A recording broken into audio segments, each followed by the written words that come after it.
We, your client, cause you stress because, as you've seen in the previous slide, I come to you on the one hand because of your integrity, and then I expect you to bend ethical rules. And that in itself is a stressor for yourselves. And it can be very difficult because you want to keep me because I'm a big customer, and yet you also want to remain ethical in the way that you do your job. This is another slide again that describes the challenges that we know that you go through. You're here in large numbers because, quite correctly, your institution demands of you to be continuously educated.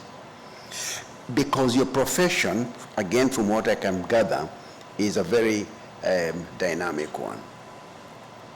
This slide I've already covered. Your customers will want you to hide profit or losses, overstate revenue, and fail to record expenses and so on. If you want to run the professional marathon, if your customer, your client, myself, wants you to go to jail, this is the conversation that we will go through. All right? So I told you Nikubaya, because we as your client are bad people, and you as ethical men and women have a duty to yourselves.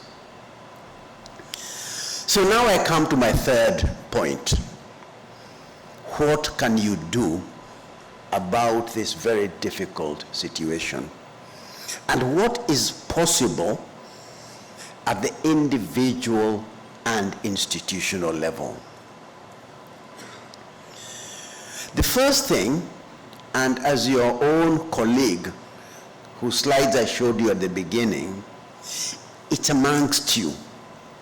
Don't go looking for it in the neighbor's house. It's exactly where you work. And I hope that at the end of this presentation, and I hope this is what you wanted me to tell you, you can do something about it. What you need to do is to pay attention to your surrounding. Look at your own self first. Look at your own colleagues. And constantly look out for change or differences. For example, a colleague who kawaida on Monday morning comes in and, "Hey, I'm Jambo!" Suddenly comes to the office on Monday and says,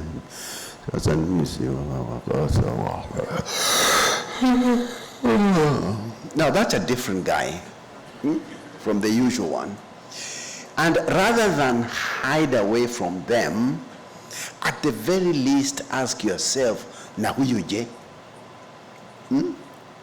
Because change is what we look out for. Instead of giving a junior colleague or a colleague a show cause letter because their work is coming in late,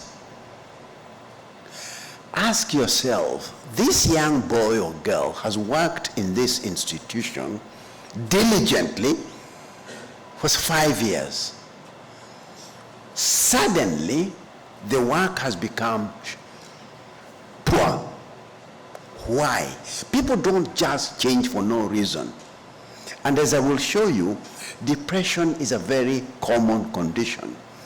Before you do a show cause letter, and before you start the disciplinary processes, ask yourself, is it possible that this colleague of mine is a human being?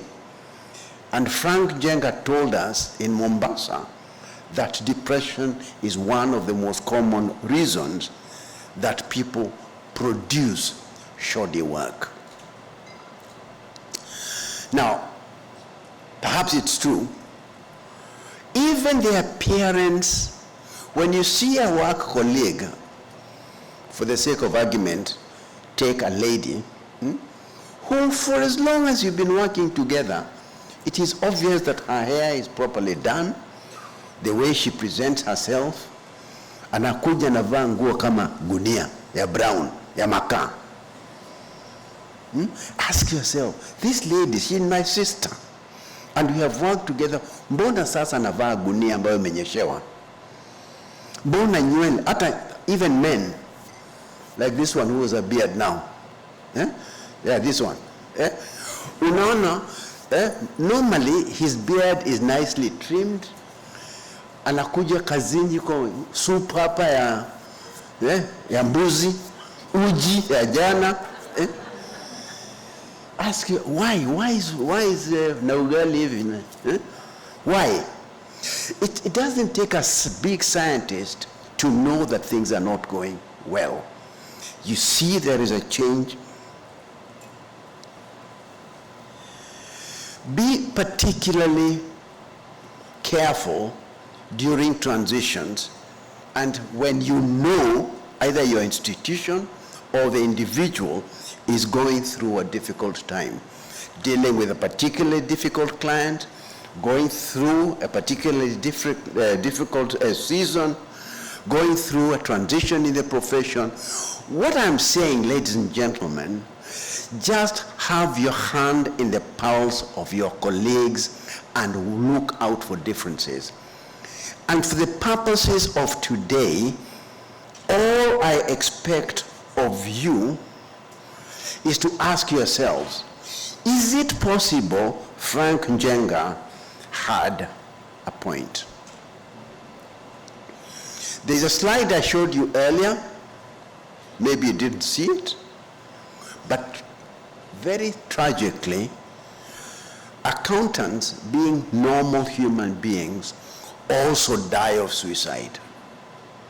So again, you can't ignore this point, because your own publications have told us that you also die of suicide. And very sadly, not sadly, just true, the highest risk of suicide, 3/4 of people who die by suicide, can you believe it, are men. And it is not true that if you tell somebody or you discuss matters of do you feel like life is not worth, it's not that you're giving them the idea to kill themselves.